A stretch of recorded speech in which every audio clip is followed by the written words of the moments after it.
ఈ రోజే సబ్స్క్రైబ్ చేయండి, మీ ఫేవరెట్ షోస్ చూడండి.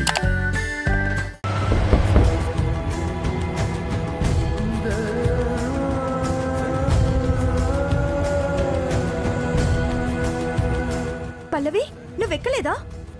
అమ్మ ఫోన్ చేస్తే మాట్లాడుతున్నాను. ఈలోపు బస్సు వెళ్ళిపోయింది. సరే సరే పద.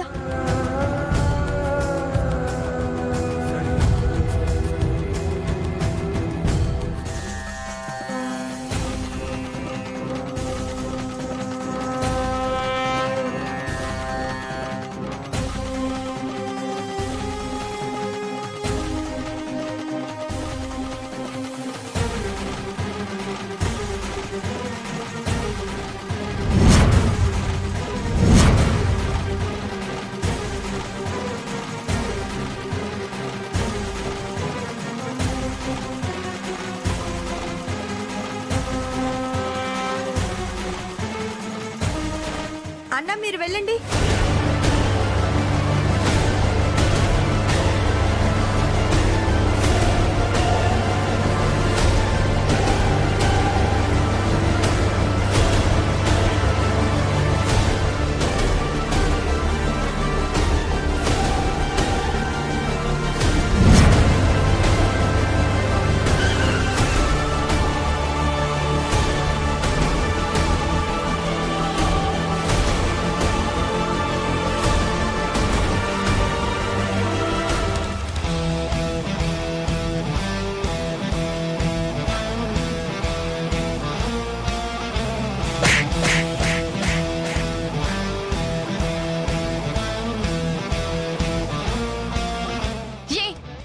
నన్నే కొడతావా?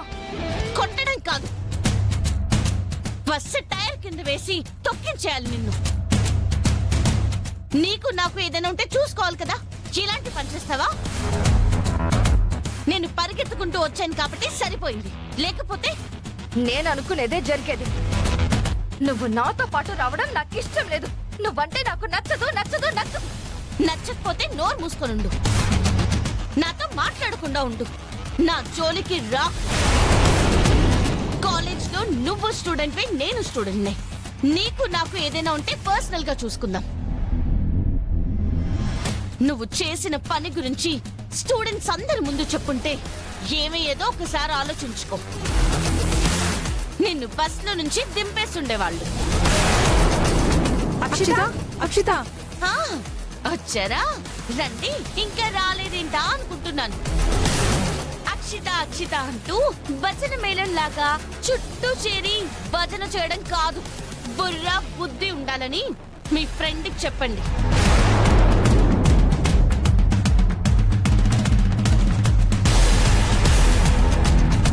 నన్నే కొట్టి నాకే వార్నింగ్ ఇస్తుందా అది?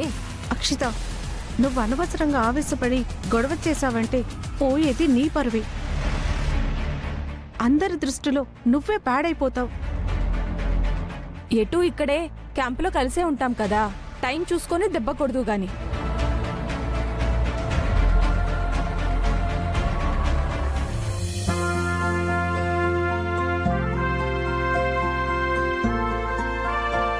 అందరూ దిగేసినట్టేనా? దిగేసాం మేడం. సరే, చెప్పేది జాగ్రత్తగా వినండి. ఇది సిటీ కాదు, పల్లెటూరు. ఇక్కడంటూ కొన్ని పద్ధతులు పట్టింపులు ఉంటాయి. అందరితో మంచిగా ఉండండి. ఈ ఊరి ప్రజలందరూ మిమ్మల్ని వాళ్ళ ఫ్యామిలీ మెంబర్స్ అనుకునేలా కలిసిపోవాలి. మనం ఇచ్చే సర్వీస్ మొక్కుబడిగా ఉండకూడదు, మనస్ఫూర్తిగా చేసిందై ఉండాలి. అర్థమైందా? అర్థమైంది మేడం.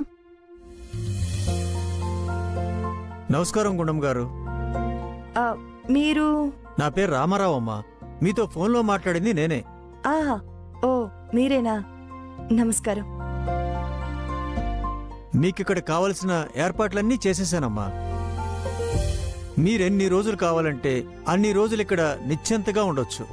చాలా థ్యాంక్స్ అండి. మీరందరూ రెడీ అయి నాకు ఫోన్ చేస్తే నేను వచ్చి మిమ్మల్ని ప్రెసిడెంట్ గారి దగ్గర తీసుకెళ్తాను. సరేనండి, వస్తానమ్మా.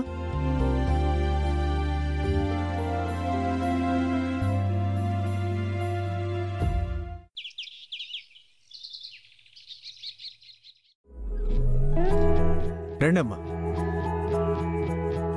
నమస్కారం ప్రసాద్ గారు. నమస్కారం నమస్కారం. ఏంటి ఎవరు వీళ్ళంతా? ఎవరంటారేంటండి, మనోళ్లే. సిటీలో మన కాలేజీలో చదువుకుంటున్న పిల్లలు. అదిగో ప్రెసిడెంట్ గారు. నమస్కారం ప్రెసిడెంట్ గారు. నమస్కారం. రండి రండి, మీకోసం ఎదురు చూస్తున్నామండి. నమస్కారం అండి. నమస్కారం అమ్మా.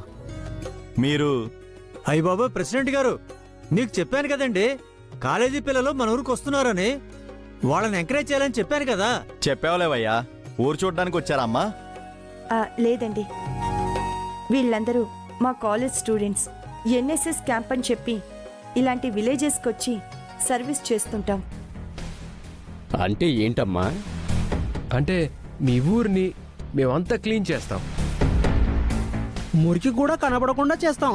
దానికి మున్సిపాలిటీ వాళ్ళు ఉన్నారు కదయ్యా, మీరంతా ఎందుకు?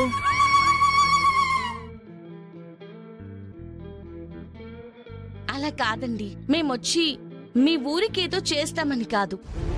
ఈ ఊరు నుంచి మీలాంటి పెద్దవాళ్ళ నుంచి ఎంతో కొంత జ్ఞానాన్ని నేర్చుకోవాలని.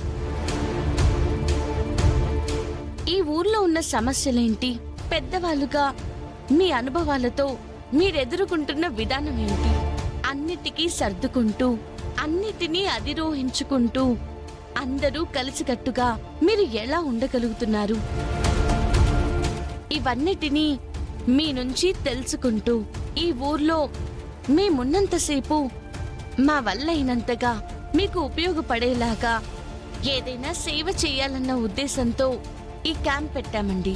చదువుకుంటున్న పిల్లలు, మీకెందుకమ్మా ఇవన్నీ? ఈ యువతే కదండి మన దేశానికి సంపద. ప్రస్తుతం చదువుకుంటూ కాలేజీలో ఉన్నారు. ఆ తర్వాత జీవితంలోకి అడుగు పెట్టాలి కదా.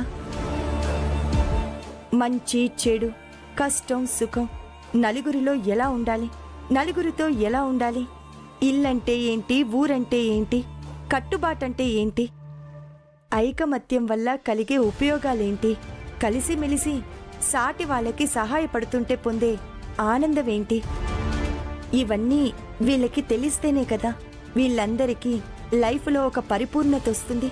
ఇంతకీ మేడం గారు చెప్పేది ఏంటంటే ప్రెసిడెంట్ గారు, గోదాట్లో దూకేశాక ఈత నేర్చుకోవడం కంటే ఈత ముందే నేర్చుకుని గోదాట్లో దూకేస్తే బెటర్ కదా అంటున్నారండి. అంటే ఆ మాత్రం నాకు అర్థం కాలేదనుకుంటున్నావా? అయ్య బాబోయ్, మిమ్మల్ని ఎవరండి అంత మాట అనేది? మీరెవరు? ఈ ఊరు ప్రెసిడెంట్ గారు అంతేనా అండి? ఆయన ఒట్టి ప్రెసిడెంట్ గారే కాదండి, ఈ ఊరికి కిరీటం లేని మహారాజు. రకరకాల స్థలాలు, పొలాలు, గొడ్లు, గోదలు. ఆపవయ్యా, ఇక్కడే ఉంటారు కదా, అన్నీ తెలుసుకుంటారులే. మా స్టూడెంట్స్ అందరూ మీ ఊర్లో ఒక్కొక్కరు ఒక్కొక్క ఇంటిని సెలెక్ట్ చేసుకుని వాళ్లతో కలిసిపోయి ఆ ఇంటి పిల్లలుగా ఆ ఇంట్లో చేయాల్సిన పనులన్నీ వీళ్లే చేస్తారు.